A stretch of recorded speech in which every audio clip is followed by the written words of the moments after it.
कल रात में 11 बजे गर्दनीबाग थाना को सूचना मिली थी कि बेऊर थाना गर्दनीबाग थाना क्षेत्र अंतर्गत रहने वाले 2 बच्चे जो है दोपहर 11 साढ़े 11 बजे से मिसिंग है।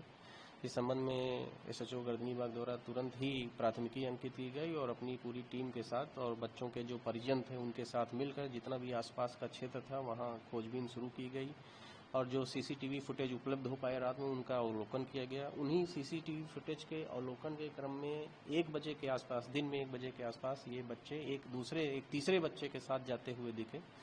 फिर उस तीसरे बच्चे से पूछताछ की गई। पूछताछ के क्रम में उस बच्चे ने बताया कि हम तीनों लोग घोड़े की सवारी करने जा रहे थे और उसके बाद हम रास्ते से वापस आ गए। आगे क्या हुआ इस विषय में हम लोग को जानकारी नहीं है। उसके बाद बच्चों के परिजन के साथ 3:30 बजे सुबह तक थाना के जो पुलिसकर्मी थे वो लगातार बच्चों की खोजबीन करते रहे। उसके बाद परिजन 3:30 बजे के आसपास ये कहकर वापस चले गए कि अब हम लोग सुबह फिर से खोजबीन करेंगे। और पुलिस की जो हमारी टीम थी उसके बाद भी जो गर्दनीबाग थाना क्षेत्र, बेऊर थाना क्षेत्र और फुलवारी शरीफ का, क्योंकि तीनों का बॉर्डर लगता है, वहाँ आसपास जो भी इस तरह के पार्क या तालाब वगैरह थे जहाँ बच्चे जा सकते हैं या उनके गुम होने की संभावना हो सकती है, वहाँ आसपास जाकर ये लोग सुबह 6 बजे 6 साढ़े 6 तक खोजते रहे। इसी बजे 6 साढ़े 6 के आसपास जो है सूचना मिली कि बेऊर थाना क्षेत्र अंतर्गत एक जो कंस्ट्रक्शन किया जा रहा है अपार्टमेंट्स का, जिसमें अभी कंस्ट्रक्शन का कार्य पूरा शुरू नहीं हुआ है लेकिन कई गड्ढे खोदे गए। उन्हीं एक गड्ढे में जिसमें काफ़ी पानी भरा हुआ और तालाब जैसी स्थिति बनी हुई, उसमें 2 बच्चों के शव मिले हैं। उन बच्चों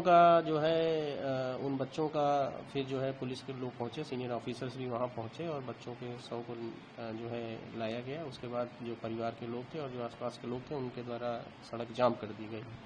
परिजनों का ये कहना है कि बच्चों के साथ मारपीट की गई है, लेकिन जो अभी तक का जो परिस्थिति जन्य साक्ष्य सारे पाए गए हैं उसमें, क्योंकि तालाब जो जहाँ से बच्चों का शव बरामद हुआ है उसके बगल में उनके कपड़े और जूता चप्पल भी मिले हैं, तो जो सारी परिस्थितियां हैं वो अभी जो बता रहे हैं उसके हिसाब से जो है डूबने से मृत्यु होना प्रतीत होती है। लेकिन क्योंकि परिजनों का ये आरोप है कि बच्चों के साथ मारपीट की गई और मारपीट करके उनको जो है मार के तालाब में फेंक दिया गया था, तो इस संबंध में हम लोग अभी जो भी हमारी एफएसएल की टीम और डॉग स्क्वाड की टीम घटनास्थल पर पहुंच गई है और जो भी वैज्ञानिक अनुसंधान है वो हम लोग कर रहे हैं। मृत्यु एग्जैक्टली किन कारणों से हुई इसके संबंध में पूरी जानकारी हम आप लोगों को तो अभी दे पाएंगे जब पोस्टमार्टम रिपोर्ट हम लोग को मिल जाएगी। क्या कोई एफआईआर किया गया है? ये एफआईआर देखिए रात में ही जब बच्चों की मिसिंग के संबंध में था तो हम लोग जो है इस मामले में हम लोग काफी, बच्चों के मामले में पटना पुलिस काफी संवेदनशील है और रात में ही गर्दनीबाग में इस संबंध में जो विधिसंगत कार्रवाई थी, एफआईआर दर्ज किए जाने की कार्रवाई थी, वो सारी कार्रवाई की जा चुकी है।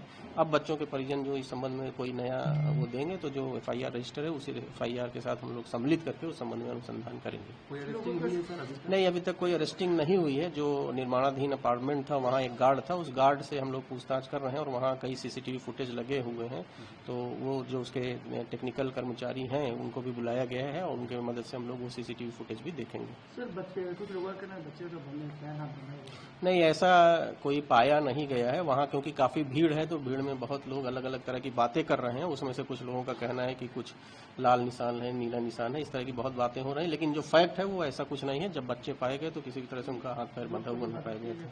हाँ, रोड जाम है। रोड उसके संबंध में जो एसपी वेस्ट हैं और एसपी सेंट्रल हैं वो वहाँ उपस्थित हैं और बच्चों के परिजनों से बात कर रहे हैं। परिजन संतुष्ट हैं, लेकिन आसपास के जो लोग हैं वो ज्यादा जो है विधि व्यवस्था की समस्या कर रहे हैं, तो इस संबंध में हम लोग कार्रवाई कर रहे हैं। और इसमें जिला पदाधिकारी महोदय से भी बात हुई है, तो उसमें अगर ये डूब कर बच्चों के मरने की बात है तो जो सरकार की नीतियां हैं उन नीतियों के अधीन दोनों बच्चों के परिजनों को 4-4 लाख रुपए मुआवजे की देने की कार्रवाई भी की जाएगी।